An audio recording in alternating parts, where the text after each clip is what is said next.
नमस्कार दोस्तों, नेटसेक्स के इस वीडियो सीरीज में आपका स्वागत है। आज चर्चा होगी राजनीतिक उठापटक की, जो महाराष्ट्र में शुरू हो चुकी है। हालांकि पूरा देश और महाराष्ट्र और मुंबई कोरोना से इस समय जूझ रहा है।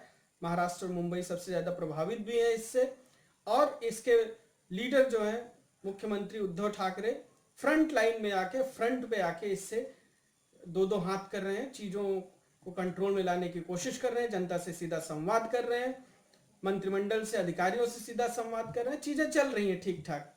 लेकिन इसी दौरान एक राजनीतिक संकट धीरे धीरे उद्धव ठाकरे के नजदीक पहुंचता जा रहा है।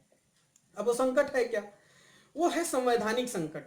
संवैधानिक संकट यूं है कि मुख्यमंत्री बनने के लिए किसी भी व्यक्ति को उस राज्य की विधानसभा या विधान परिषद का सदस्य होना अनिवार्य है, जो कि उद्धव ठाकरे नहीं है। क्योंकि जब सरकार का गठन हुआ तो उस समय उद्धव ठाकरे विधायक नहीं थे, वो चुने नहीं गए थे, ना तो एमएलसी थे, किसी भी सदन के वो सदस्य नहीं थे। वो शिवसेना के नेता थे। तीनों पार्टियों ने मिलकर उनको मुख्यमंत्री पद के लिए अपना नेता चुन लिया और उन्होंने शपथ ले ली। तो भारतीय संविधान में ऐसी व्यवस्था है कि किसी भी व्यक्ति को, article 164 of Indian constitution allows a non member also to take oath of chief minister और प्राइम मिनिस्टर, राज्य के मामले में चीफ मिनिस्टर, कि वो बिना किसी सदन का सदस्य रहे भी शपथ ले सकते हैं और 6 महीने तक कार्य कर सकते हैं। इस व्यवस्था के तहत उद्धव ठाकरे मुख्यमंत्री बन गए थे। हालांकि प्रधानमंत्री के मामले में भी ऐसा हो सकता है, अन्य मंत्रिमंडल के सदस्यों के मामले में भी ऐसा हो सकता है। जैसे इंदिरा गांधी की हत्या के बाद राजीव गांधी को शपथ दिलाई गई थी और बाद में वो संसद सदस्य बने, तो उद्धव ठाकरे भी बन सकते थे। मार्च में यहाँ चुनाव होना था और एमएलसी के लगभग 9 पद यहाँ पर खाली हैं, तो इसलिए कोई मुश्किल शुरुआत में नहीं लगी। लेकिन मार्च महीने में से ही कोरोना का संकट आ गया, सब लॉकडाउन हो गया और चुनाव आयोग ने चुनाव को अनिश्चित समय के लिए पोस्टपोन कर दिया। संकट यहीं से शुरू होता है। अब थोड़ा सा संवैधानिक व्यवस्था हम समझ लें, जो क्या कहता है हमारा संविधान इस विषय में। जब अंग्रेज थे, उन्होंने जब रिफॉर्म करना शुरू किया, यहाँ संवैधानिक सिस्टम लाना शुरू किया, गवर्नर का पद सृजित किया, राज्यों में लेजिस्लेटिव असेंबलीज प्रोविंसेस में बनाई, तो गवर्नर के पद और विधायिका के पदों को लेकर, काउंसिल ऑफ मिनिस्टर के पावर को लेकर तब भी संघर्ष होते थे। इसीलिए 1919 में उन्होंने गवर्नमेंट ऑफ इंडिया एक्ट बनाया, जिसके सेक्शन 52 सब क्लॉज 3 में यह व्यवस्था की गई कि जो शक्तियां गवर्नर को प्राप्त हैं, उन शक्तियों को गवर्नर काउंसिल ऑफ मिनिस्टर के एडवाइस से प्रयोग करेंगे, और उनकी एडवाइस, जब तक गवर्नर को ऐसा न लगे कि कुछ संवैधानिक गलती हो रही है, उनकी एडवाइस मानना उनके लिए बाध्यकारी रहेगा। मतलब काउंसिल ऑफ मिनिस्टर जो और चीफ मिनिस्टर की एडवाइस मानना गवर्नर के लिए बाध्यकारी है संवैधानिक रूप से, तब तक जब तक उन्हें नहीं लगे कि संवैधानिक रूप से कुछ गलत हो रहा है या कानून कोई, तो गवर्नर मानेंगे। और भारतीय संविधान के आर्टिकल 159 के तहत राज्यपाल जो होता है वो संविधान के प्रति उत्तरदायी है, वो संविधान के प्रति वफादार है। किसी पार्टी का, किसी सरकार का वो वफादार नहीं है। अब गवर्नर को कुछ शक्तियां दी गई हैं, उन शक्तियों में से आर्टिकल 171 जो कॉन्स्टिट्यूशन का है, वो ये शक्ति देता है कि गवर्नर कुछ सदस्यों को विधानसभा में, जिस तरह से राष्ट्रपति को पावर है कि वो राज्यसभा में और लोकसभा में लोगों को नॉमिनेट कर सकें, वैसे ही गवर्नर को पावर है कि विधानसभा या विधान परिषद में कुछ सदस्यों को नॉमिनेट कर सकें। तो ये सदस्य लिटरेचर से, आर्ट से, म्यूजिक से, सोशल सर्विस से हो सकते हैं, साइंस से हो सकते हैं। तो यहाँ सोशल सर्विस जो शब्द प्रयोग किया गया, वो उसका बहुत वाइडर डेफिनेशन है, और उद्धव ठाकरे सोशल सर्विस में फिट बैठ सकते हैं, क्योंकि उनकी पार्टी के तमाम ऑर्गेनाइजेशन है, मजदूर यूनियन है, तमाम तरह के वेलफेयर एक्टिविटीज करते हैं, उनके नाम पर वो निश्चित रूप से सोशल सर्विस की कोई कोटे में जा सकते हैं। और इसी के तहत मंत्रिमंडल ने 9 तारीख को अप्रैल में रिकमेंड भी कर दिया गवर्नर को कि इन्हें नॉमिनेट कर दिया जाए गवर्नर कोटे से विधान परिषद के लिए। इस संकट को टालने की कोशिश हुई और गवर्नर कर भी दे। लेकिन यहाँ दिक्कत एक है, और वो दिक्कत समझना बहुत जरूरी है, जो गवर्नर ने आज तक निर्णय नहीं लिया लगभग कई दिनों को बीतने पर। दिक्कत यहाँ वहां यही है कि जो लीगल हर्डल देता है रिप्रेजेंटेशन ऑफ पीपल एक्ट 1951, उसके सेक्शन 151A में कहा गया है कि गवर्नर का ये जो डिस्क्रिशनरी पावर है किसी को नॉमिनेट करने का, ये उस स्थिति में नहीं इस्तेमाल किया जा सकता जब उस पद के लिए जो विधानसभा या विधान परिषद में अवधि सिर्फ 1 वर्ष या उससे कम बची हो।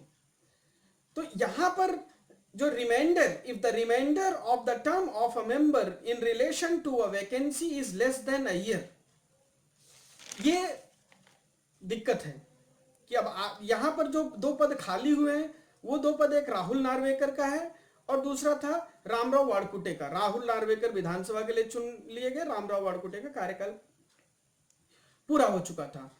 तो अब बचा हुआ टर्म सिर्फ जून तक था, इन दोनों जन का टर्म जून तक बचा हुआ था। अब जून तक के टर्म के लिए तो गवर्नर नॉमिनेट नहीं कर सकते आरपीए की गाइडलाइंस के मुताबिक, क्योंकि मई और जून में एक ही महीने का है और 1 वर्ष से कम बचे कार्यकाल के लिए नॉमिनेशन संभव नहीं है। ये पहली अड़चन, कॉन्स्टिट्यूशनल अड़चन है उद्धव ठाकरे सरकार।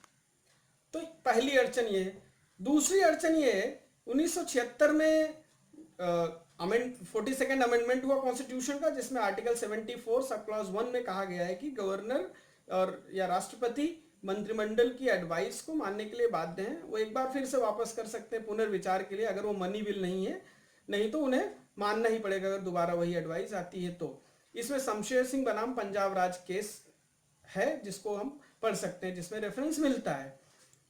अब आर्टिकल 164 सब क्लॉज 2 मंत्रिमंडल के विधायिका के प्रति सामूहिक उत्तरदायित्व की बात करता है, मतलब council of minister is collectively responsible towards the legislature but governor is not responsible to legislature. Governor is the protector, वो संरक्षक है संविधान का, वो विधायिका का संरक्षक है, न तो उसका सदस्य है और ना ही उसके प्रति उत्तरदायी है। उत्तरदायी है संविधान और राष्ट्रपति के प्रति। तो ऐसी परिस्थिति में क्या होना चाहिए? ऐसी परिस्थिति में क्या उद्धव ठाकरे इस्तीफा देंगे? अगर इस्तीफा देंगे तो पहला ऑप्शन है इस्तीफा देकर 27 मई को कार्यकाल पूरा हो रहा है, 28 मई को फिर से वो क्लेम कर दे सरकार बनाने का राज्यपाल के पास और फिर से शपथ ले ले, फिर से 6 महीने का कार्यकाल मिल जाए। अमूमन आम तरीके से ऐसे ही लगेगा, लेकिन इसमें भी एक लीगल दिक्कत है।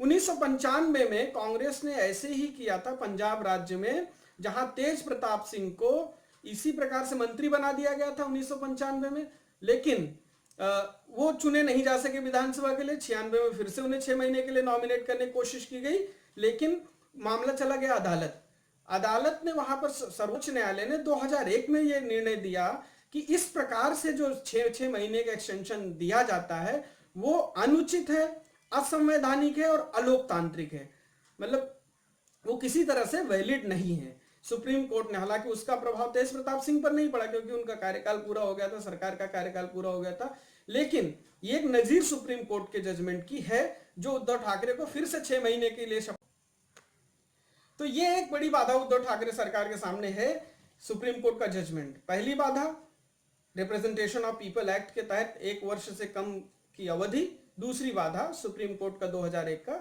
जजमेंट। तो क्या होना चाहिए? क्या राज्य में कोरोना से जूझते राज्य में इस तरह से सरकार का चले जाना संवैधानिक संकट नहीं पैदा कर देगा? अफरा तफरी नहीं मच जाएगी? जरूर हो सकती है।